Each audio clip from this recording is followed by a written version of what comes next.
I'm hooked up here. Everybody hear me? Typically, I don't use the microphone because I'm pretty loud and rambunctious, and I have a lot of energy. And every time I get up here, I'm so nervous. I'm so drop dead nervous. I don't know why. It's like God shaking the truth on me, you know. And my name is Thomas Benjo. I'm with Aurora Marketing Financial Services. We're based in Pittsburgh, and we've been a member here for the last 2 years. And the group has asked me. I've rehabbed over 200 homes in the last 11 years. So they've asked me to present, you know, what my formula is for rehabbing.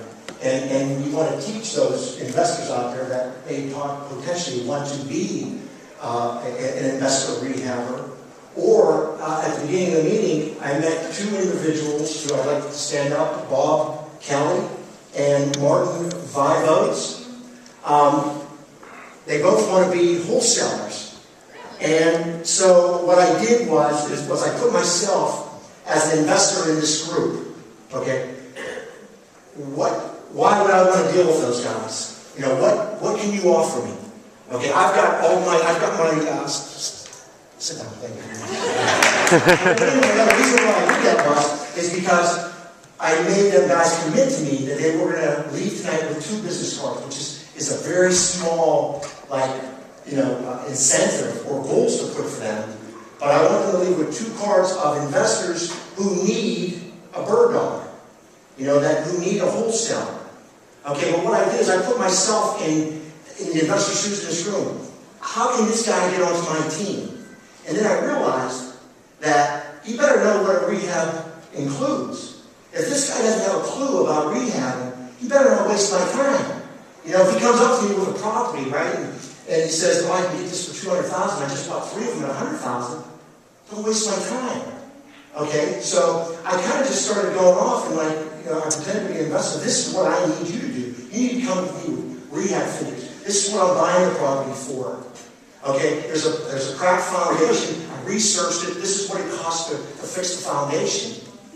This is these electrical work, these plumbing here. I put some preliminary figures together for you.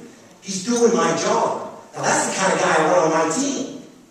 Because he's kind of like my assistant. Okay, so what we're going to do tonight is we're just going to try to educate you on rehabbing and what our formula is. And so here we are, Aurora Real Estate Investment Services. We're not presenting Pittsburgh, we're from Pittsburgh, and we're going to educate you on rehabbing, if this works. I'm not used to using these things. Okay. This one here. Okay, Aurora Real Estate Services is a family-owned and operated business. We provide hands-off real estate investment opportunities for you. We have built a proven system that takes the guesswork out of real estate investment. As I said, I've rehabbed over 200 some properties, of which 70 of those properties were mine. Okay, so I made a lot of mistakes on the first 70 properties, and I still make mistakes. Okay, because when you buy a rehab, every rehab is like a fingerprint. There's always something new about it. So I'm not going to claim to be up here and have a perfect system. But I have a proven system that over the last 11 years has worked and has provided me with a quite substantial residual income, which is what we're all looking for. Okay? With our experience and knowledge, we try to help you locate undervalued property, perform a cash flow analysis of the property so you know what you're paying for the property, and you know what your income's on the property, so you know what your return on the money is on that property. We break that down for you. How to estimate the repair value, the after repair value, how to renovate the property, facilitate property management, and list the property if it's a flip. We do not specialize in flips. We are predominantly a buy and hold strategy. We are a buy and hold investment. This is who you're dealing with. And my son TJ, who's always here every month, and my mother who works in our office. So we're a family-owned business, family-owned and operated business. And our motto is we will habitate no house before it's time. So what we're trying to do here is we're trying to take that piece of garbage, that worst home on the block, and turn it into, maybe not that, but close to it. Okay, so how do we locate potential deals? This is one thing I was talking to Bob. Bob is a retired firefighter. And I was thinking to myself, okay, if I was Bob, like, where would I reach out? First of all, I would go to people that I know. Okay? He's a retired firefighter. So I would go to the working firefighters. And whenever they go on a call and they put out a small fire in a beautiful home, and because they have to hose the whole thing down, and they destroy the whole house in the process, not willingly, but just that's part of it, a lot of people are going to say, you know what, I don't want to live here no more. I'd rather sell this. So to me, that was like, because he has to do something different. If he's sending out the postcards, if he's going to the shopping centers and putting flyers underneath the windshield wipers, which I personally hate. I don't know about you, but I hate when I turn it on and there's this paper going on. I despise that guy. I don't want to do business with him. Okay? But he has to do something different. And to me, that's something different. And what I work with is, I work with the Columbia Gas guy. The Columbia Gas guy is one of my biggest bird dogs because he's going to everybody's property. And he's meeting landlords at their investment property. And the landlord says, I'm sick and tired of this. These people, I had to evict them, and now I'm going to shut the utilities off. Okay? The cable guy. Not maybe Jim Carrey, but, people chuckle a little bit. But there's a number of different resources at your fingertips that cost you absolutely nothing. And, I have a lot of people that just, one of my biggest bird dogging things now is our reputation. Everybody knows that TJ and I, we buy properties. We buy and we pay cash and we don't do any inspections and we close in 3 weeks. We have friends, their parents are living in the communities and, their parents die and they live in California. They don't want anything to do with the property. Okay, so they call us, hey, we buy this property, here's your buying property. Absolutely, I'll pay you cash for it. And I pay them well below market value because we're not doing any inspections. We're in and out. We make it really quick for them. So, and for sale by owners are definitely targets of opportunity.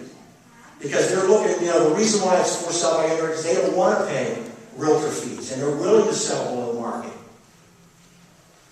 And then I pay a referral fee. So like the gas man, I pay him $500 for every house that I buy. Every transaction that I complete, I pay him $500. So he makes about an average of probably $4,000 or $5,000 extra a year. He's probably grossing $48,000. He's making an extra $4,000 on sending me people that he runs into every day.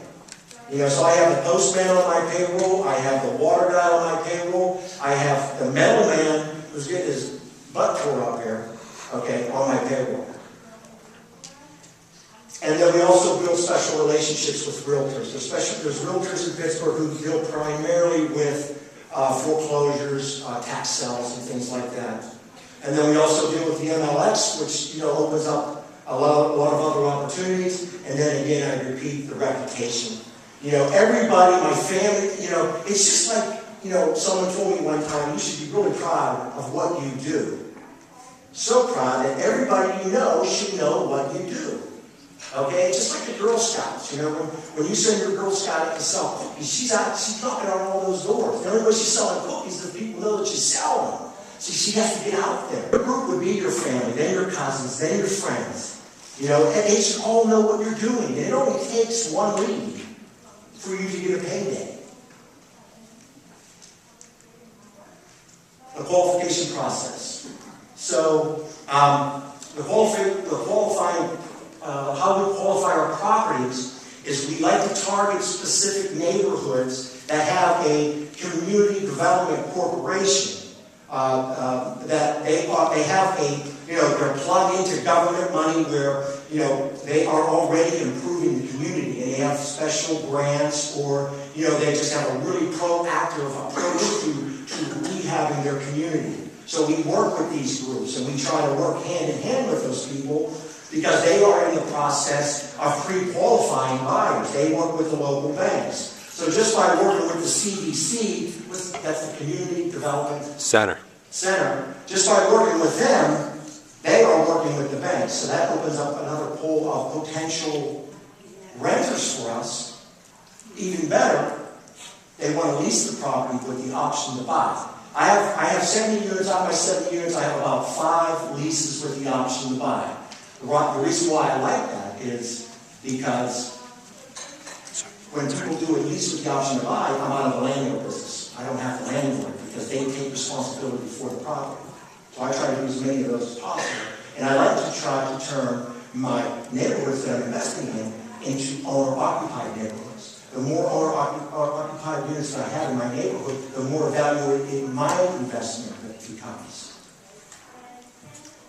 So we also like to target areas that have a lot of jobs. In Pittsburgh right now, we have a lot of jobs. There's a lot of infrastructure building going on. There's just, we have the medical facilities, we have the educational facilities. We like to be around schools, in particular in the Keys Rocks where we do a lot of investing.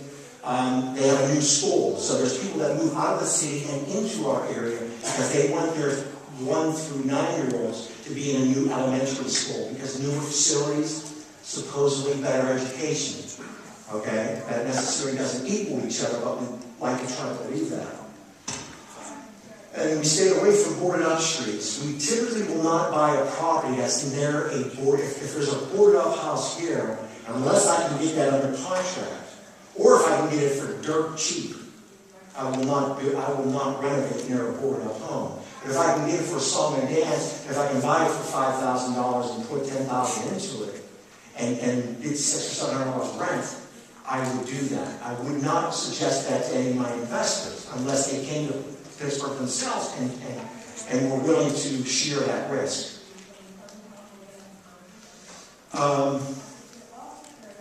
Qualifying properties, the street, we look for dead ends. Dead ends are really great streets because people with families, they don't have to worry about cars coming in and out of their neighborhoods. And again, we talk about the owner-occupied. And then we also try to follow other investors who are investing in a certain area. If they're in that area already doing some rehab, we like to kind of piggyback on that. And we also set the footprint ourselves in a lot of neighborhoods. There's a lot of investors from this group who bought an area in Pittsburgh, Brighton Place, where last year it was a D neighborhood. There were drive-bys, it was really bad. But there were 34 units up for sale. We went in and we bought 17 of those units. And we took that neighborhood from being a D neighborhood to a C neighborhood.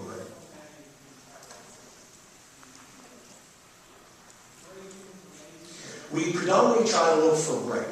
Okay, but brick is a little harder to find than wood in Pittsburgh.